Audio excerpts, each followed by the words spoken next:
So let's talk about these financial engineers, because again, it is clear, and the Real Deal is reporting more and more stories of this, and we're going to see more and more operators go to jail because of bad fiduciary duty, taking money from A and B and commingling and all that stuff.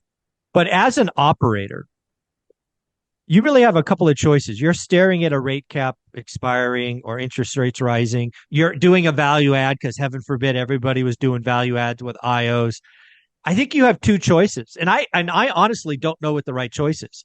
A, do you slow down the value add so you conserve cash, keep units full just at a lower rent to kind of survive to 25? Or do you step on the gas, increase vacancy in the short term, deploy capital improvements, and try to get the higher rents, thus, in theory, making NOI look even better in the short term? I don't know what the right option is, and I don't know there is a right option, but those are the two things that I see.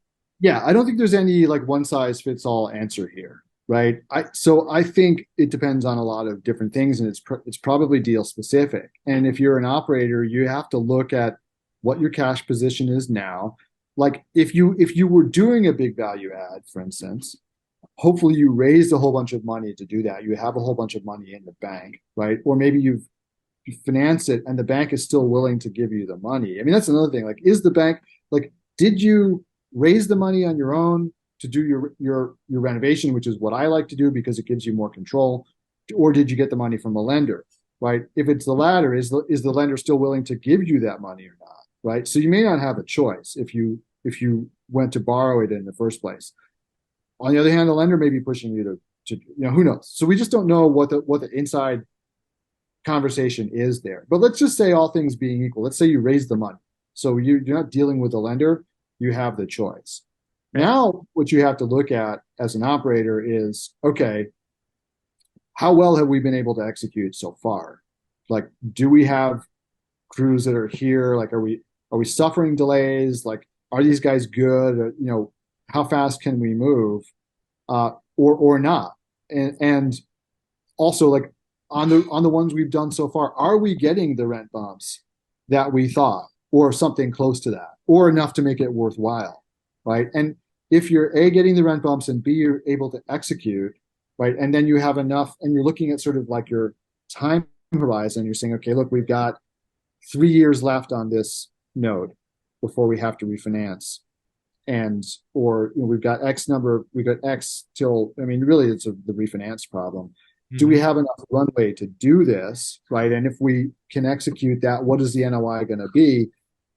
If you can answer all those questions affirmatively, then I would say, yeah, go for it, right? Because you will. So with cap rates rising, right, because of interest rates rising, it means that you have lost value on your asset, right? And Absolutely. the only way to get the value back is to increase the NOI, right?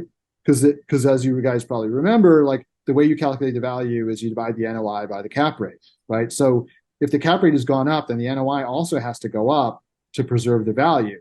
If you're in a position to be able to generate that NOI because your thesis was correct, then yeah, you should go for it. And if you have the ability to lean into it and do it faster, then do it faster. I mean, again, from the LP perspective, that is probably going to mean you're not going to get as much in the way of distributions in the short run, right? They may have to really preserve all that cash to put it into the